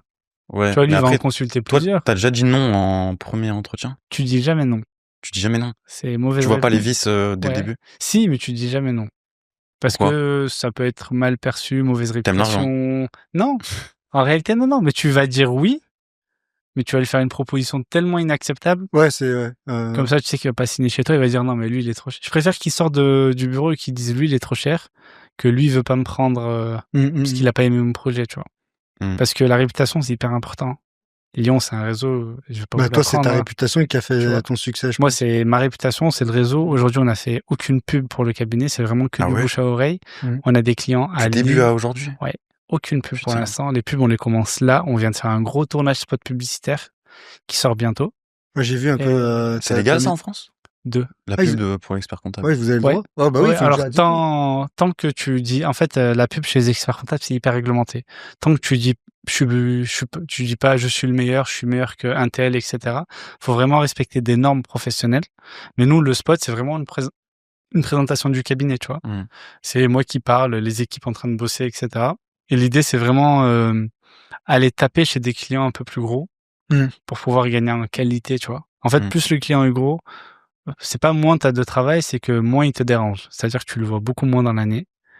Et quand tu le vois, c'est sur des sujets hyper importants et il comprend qu'il y a une équipe derrière qui peut gérer. Tu vois, moi, quand j'ai commencé pendant très longtemps, c'est moi qui faisais tout de A à Z, même si j'avais des équipes. Donc, apprendre à déléguer, c'est aussi apprendre à ce que, par exemple. T'as mis combien de temps à sortir de ça, toi? À sortir la délivrabilité, rentrer sur la gestion de 9 mois. En fait, je faisais tout, tu vois. Mais à un moment, c'était pas gérable. Mais parce que tout le monde reposait sur moi, tu vois. Moi, quand j'ai démarré quand j'étais ton client, t'étais tout seul. Ouais. Tu vois. Mais à un moment donné. Toi, je l'ai même pas vu, moi, le changement. En fait, à un moment donné, parce que toi, tu l'as accepté, tu comprends. Mais t'en as certains à qui tu vas dire ton dossier, je le donne à un tel, mais je supervise toujours. T'as l'impression de lui dire, tu vas plus jamais me revoir. Ce qui fait qu'il a peur. Donc cette transition, il faut bien l'aborder. Chez tous les jeunes, tu vois, quand Après, j'ai moi, j'en vois pas affecté... trop de questions, moi, généralement. Non, mais tu vois, quand Ouais. on t'en pose, nous, on est content. Euh, C'est-à-dire qu'il y a des sujets à aborder. euh, Faire de la compta pour faire de la compta, moi, je déteste ça, tu vois. ok, je comprends. Mm. Nous, il faut qu'il y ait des problèmes pour qu'on puisse y résoudre et répondre, tu vois. T'as un lien fort avec tes clients ou... Ouais. Enfin, au début, j'imagine, surtout. Ouais, toujours. Toujours? En fait, moi, je suis assez actif sur LinkedIn et un jour, j'ai fait un post en ce sens, tu vois, je disais, moi, la relation avec mes clients, il faut qu'elle dépasse certains cadres, tu vois. C'est que si on doit faire un voyage ensemble, on le fait. Si on doit faire, il y en a certains, on a fait une sortie bateau ensemble, etc. C'était Blomi, je crois, non? Ouais, c'était Ouais, j'ai Bonnie, vu ouais. sur LinkedIn. Et genre, c'est hyper important. Pourquoi? Parce que ça conforte beaucoup de choses, cette proximité-là. S'il te voit une seule fois dans l'année, t'as aucune valeur pour lui. C'est plus une contrainte. C'est-à-dire qu'il doit venir te voir pour répondre à une obligation et rentrer chez lui. T'es l'homme à problème, tu l'intéresse pas du tout. Ouais. Alors que s'il y a une vraie relation, tu peux le voir en dehors pendant le job. Il y en a certains, on va au parc avec les gosses. En fait, ça devient des frérots, tu vois. En finalité, Emre est là pour le coup, mais on s'est vu il y a quoi, 2 mois peut-être quand on s'est vu au bureau. On a parlé peut-être 2 minutes de son projet parce que ça faisait 1 an qu'on s'était pas vu. Donc moi, mon job aujourd'hui, c'est consolider la confiance des clients vis-à-vis du cabinet et faire grossir le cabinet aussi. Ce qui fait que je reçois beaucoup mes clients pour échanger, papoter, voir si tout va bien dans leur business, etc. Et en fait, un échange anodin, ça peut déceler plein de choses. Lui peut te parler d'une problématique qui peut paraître anodine pour lui, mais en réalité, c'est un vrai problème pour sa croissance. Et en fait, dans l'échange, tu découvres pas mal d'éléments. Et est-ce que tu peux nous parler du business model d'un cabinet d'experts comptables? Parce qu'il y en a beaucoup qui veulent se lancer en voyant ça comme un business, tu vois, lancer leur cabinet et tout. Alors, est-ce que c'est rentable? Même tes chiffres, tu peux les dire. Pour être expert comptable, comme je disais, il y a quand même des études à faire. Une fois que tu es diplômé, tu as un dossier envoyé à l'ordre, tu dois être inscrit sur un tableau, donc le tableau de l'ordre des experts comptables. Une fois que tu as ça, tu crées ton cabinet. C'est comme un business lambda, tu vends de la prestation de service. Juste que ton prix, tu dois l'adapter en fonction de tes coûts. Tu sais, quand tu es tout seul chez toi en train de bosser, t'as pas réellement beaucoup de coûts, mais tes prix doivent être toujours, c'est un peu comme les avocats, c'est un prix horaire environ que tu vas vendre à tes équipes. Moi, je suis un mauvais exemple, c'est que si je te donne mes chiffres, ils correspondent pas du tout à la réalité du marché. Un cabinet, quand il se lance, la première année, généralement, il fait 60 000 € de chiffre d'affaires. La deuxième année, 120 000 €. Troisième année, tu montes à 200 000 € et tu fais ta première recrue entre la deuxième et troisième année. Généralement, c'est quoi les marges, si bien sûr c'est pas tabou, pour un cabinet, pas forcément les tiens, mais un cabinet genre, l'exemple, un cabinet d'experts comptables, concrètement, en chiffre d'affaires, on a compris, mais il marge à quoi? À 30%, à 40%? Non, en réalité, beaucoup plus. Alors, Ah ouais? ça dépend ce que tu entends par marge, pour le coup. Bénéfice, en soi. Ok, donc c'est différent, franc, voilà. Tu vois. Dans les termes comptables, t'es avec un expert comptable, on va utiliser les vrais termes. En bénéfice, concrètement, il sort combien, tu vois? Un cabinet qui s'autogère très très bien, il va sortir 15-17% de son chiffre d'affaires. Bénéfice, ok. Et au début, c'est encore plus, j'imagine. Un peu plus, parce que potentiellement... T'as moins de marge salariale. Ouais, t'as pas de marge salariale, t'as encore ton chômage quand toi tu te lances, parce que t'as fini par une rupture conventionnelle avec ton précédent cabinet, etc. Donc t'as beaucoup de cash en fait au démarrage. Mais le cash, tu le brûles très vite avec. Mais tu seras à combien au début, genre 30%? Non. Ça me paraît faible. Au début? Ouais. Non, beaucoup plus même. Ah ouais? En fait, au début, t'as ton chiffre d'affaires. Oui, t'es à 100% presque en fait. T'as tes outils comptables et t'as plus rien d'autre. Oui, c'est ça. Ouais, c'est juste donc ça. Donc la première, deuxième année, tu vois. Mais après, ça s'écroule. Parce que généralement, au début, tu prends pas de bureau et tout. Tu prends rien. Ouais, parce que là, toi, après, t'as un bureau, t'as... Ouais. Nous, on est sur Saint-Priest, on a 200 mètres carrés aujourd'hui. J'étais venu. Aujourd'hui, nous, on a des charges qui ont explosé. Et on a une masse salariale, elle est énorme. Les outils qu'on a aussi, ça nous coûte vraiment une blinde. Mais aujourd'hui, un cabinet qui s'autogère bien, entre 15 et 20%, il peut les avoir. Ok. Et c'est du bon. Tu payes combien de SaaS par mois? De logiciels? D'outils, Bonne question. Ça doit être insane. Déjà ta Pennyline que tu payes? Pennyline, je crois que ça me coûte 2005 facile. Ah ouais. Par mois? Ouais. Par mois? Ouais. Après, c'est rentable aussi, du coup, pour toi. Oh oui. Ouais, parce que tu gères tous tes... Ouais. Ah, mais en fait, vu que moi en fait, c'est pour ça, c'est écrit Sheila sur mon compte. Ouais, t'as l'accès en gros, toi, tu crées des comptes à tes clients, en fait. Ouais. Ok, c'est bon, j'ai compris. Et à ça, compte que je dois être actuellement, peut-être entre 5 et 7 000. D'outils? Ouais, tous les mois? Ouais, tous les mois. C'est énorme. Ouais. C'est énorme. Après, c'est ce qui permet de te faire tourner le cabinet. Ouais, je marche très bien. Après, je marche dessus parce que c'est vendu dans les prestats. Les trucs, certains outils me permettent de vendre des prestations avec des prix beaucoup plus élevés. Tu vois, j'ai un outil pour faire des prévisionnels. Je crois que je le paye peut-être 800 €, 900 € par mois. Mais un prévisionnel me rapporte 1 000 €. Ouais, ça, c'est ce que tu vas gérer Donc pour c'est tes clients. plus, enfin, c'est C'est un des coût outils élevé, mais ça reste rentables. quand même des outils, tu vois. Mmh. C'est super intéressant. Ouais. On avait une question concernant les amendes. Si là, par exemple, tu as un client, il reçoit, je sais pas, 30 000 € d'amende fiscale, comment, en 1 minute, tu la gères? En nuit, c'est délicat, hein. Mais Ouais. pour le coup, quand c'est des amendes comme ça, généralement, c'est le client qui va les recevoir. Je sais pas pourquoi, me demande pas pourquoi, c'est l'administration l'envoie directement au client. Nous, la première chose qu'on va faire, c'est dire au client d'envoyer les éléments. Donc, tu as toujours une lettre de motivation, de mise en recouvrement, etc. On va étudier les éléments, prendre contact avec l'administration fiscale, mais il faut aussi tenir compte des humeurs du client.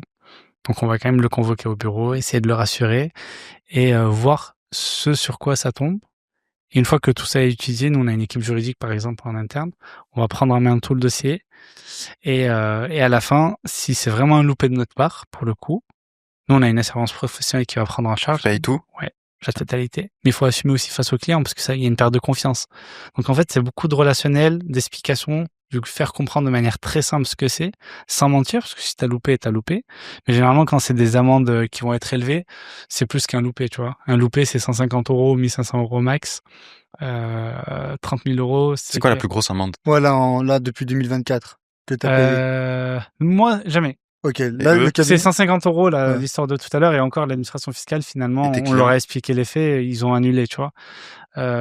J'ai un client que je vais pas citer, mais c'est une répression des fraudes qui l'attaque pour 150 000 €, tu vois. Ok. Mais là, on met en place des avocats, on va Ouais, essayer j'imagine que tu de... travailles avec beaucoup d'avocats et Ouais, tout. énormément, ouais. On va essayer, en fait, on va toujours essayer de comprendre pourquoi. Est-ce qu'il y a un moyen de contrer, tu vois, de faire annuler ou pas? Des J'ai fois, c'est pas l'impression, des possible. fois, moi, je le vois dans mon réseau, je vois des personnes qui ont pris des amendes de 800 000 € et ils paient rien, tu vois, à la fin, ils arrivent à s'en sortir, à rien Ouais, tu payer, fais tu couler vois. la boîte, il y a toujours Ils une... vont, après, ça dépend Bah, du montage qu'ils ont de base, tu vois, s'ils ont des biens en France et tout. ouais. Mais il y a des gens, que j'ai déjà vu, des clients et tout, tu vois, ils ont tellement, entre guillemets, tout préparé en Ouais, montage, puis c'est c'est-à-dire, ils ont potentiel. aucun bien en Ouais. France, tu vois. À la fin, ils ferment et, Ça existe. Après, ils ont aussi des avocats, je pense, qui ah oui, ils anticipent sont bien équipés, ils sont attention. bien équipés, ils anticipent des choses. Mais, il y en a certains, ils vont se mettre en banqueroute, donc, incapacité de payer, etc. C'est connu, il y a eu pas mal de reportages sur ça, tu vois, et ça existe réellement. Des sociétés prête-nom. T'as une interdiction de gérer parce que t'as eu une amende de fou que t'as pas pu payer, donc interdiction de gérer pendant 5 ans.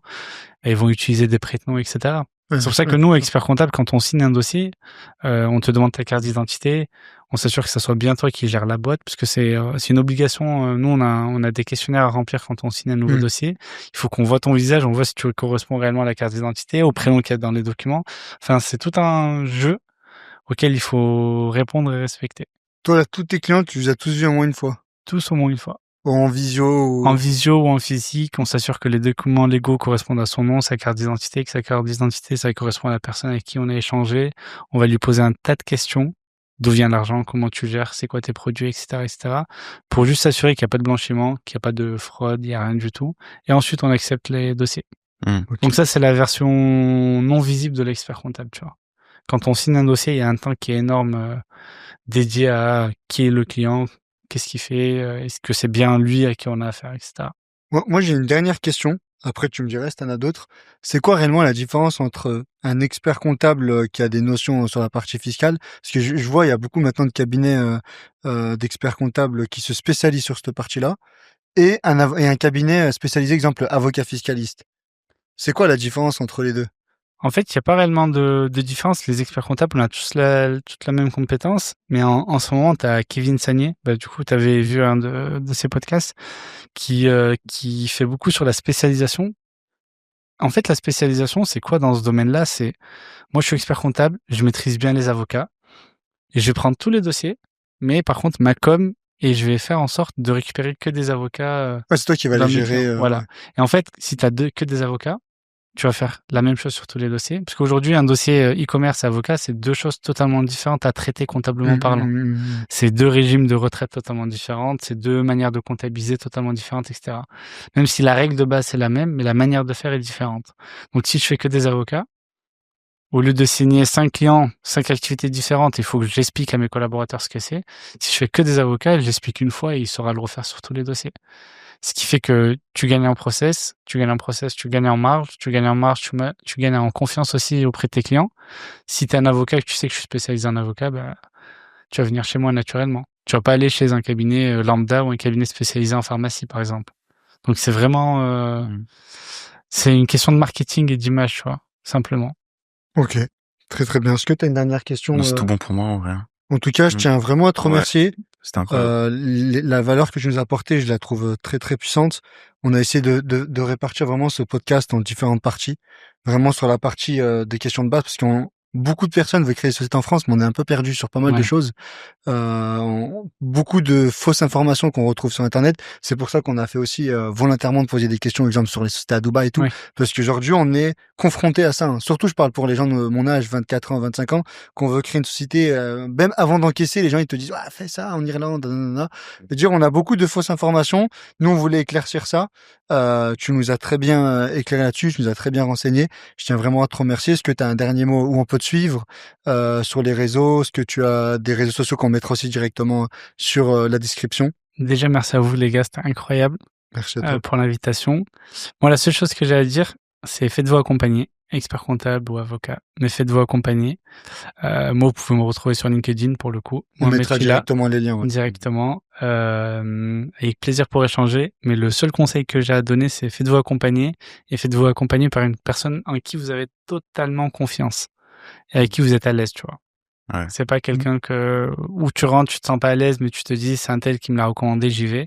Vraiment où t'es à l'aise, renseigne-toi, je pense. Tu rentres dans des réseaux, tu te renseignes qui est l'expert comptable, qui est l'avocat d'un tel, etc. Posez toutes les questions possibles et inimaginables, mais juste se faire accompagner, c'est le plus important. Ok. Merci beaucoup. Donc, merci à toi. Merci à tous l'équipe. N'hésitez pas à nous dire en commentaire qui voulez qu'on invite, des fiscalistes, des avocats, des entrepreneurs. Est-ce que je peux donner un nom là en live? Allez. Jawad Lamrini, LKP Mon Social. En plus, je suis chez lui. Je pense sur les fiches de paye, contrat de travail, comment gérer les embauches et tout. Ouais. Je pense que vous allez vous prendre une claque avec ce mec, vraiment. Faut que je lui envoie un message en plus. Donc voilà. Ok, merci. Bon, on fait comme ça. Merci beaucoup. Merci à toi.